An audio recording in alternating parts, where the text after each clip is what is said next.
This is the video for the week of November 7th. We only have 4 problems for this week.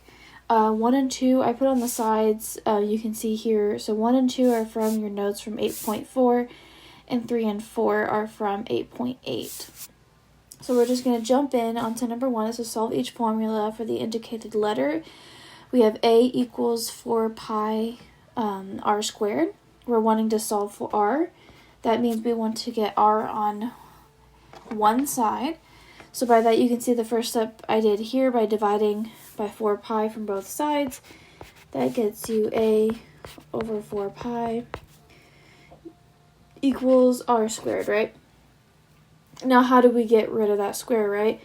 We do that by square rooting both sides. That gets you r on one side and the square root of a over 4 pi. Now this is when you start doing your plus and minus, because that radical can be negative or positive, so we can start putting that there.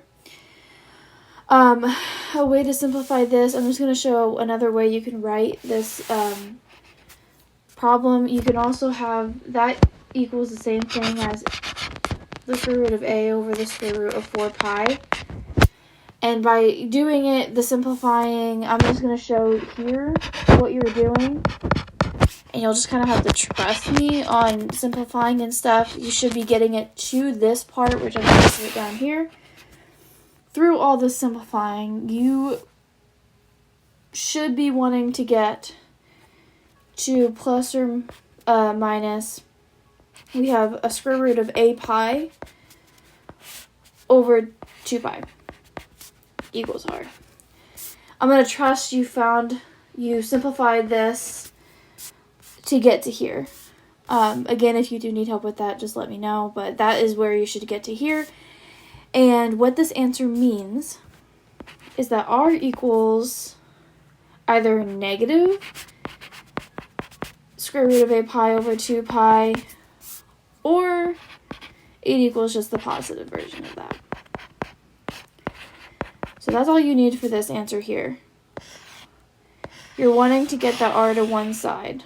As you can see here we got r all by itself. And we simplified it. That's what you want to also do, because you don't want to keep a radical in the bottom, because this is keeping a radical in the bottom, and this one is keeping a radical in the bottom.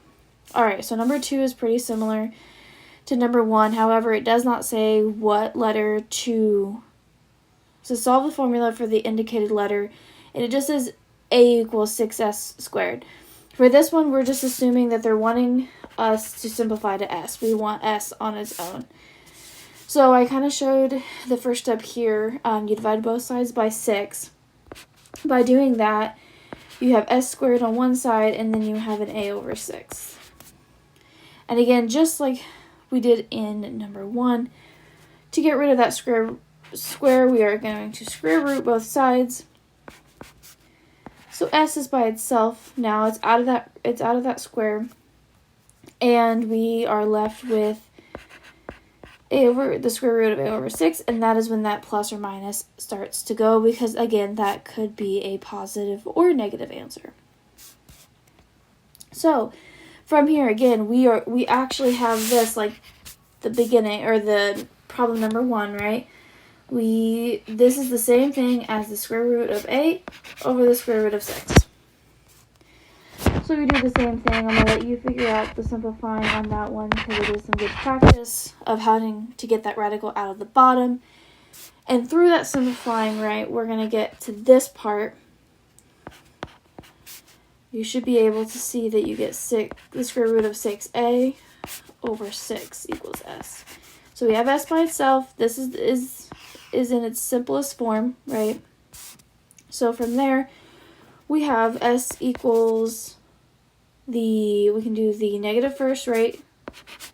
6a over 6, or the positive version, right? The square root of 6a over 6. So that is the answer that you can get for number 2. Alright, I'm going to have the second video on 3 and 4, just because they are a different problem, and I have to split up these videos.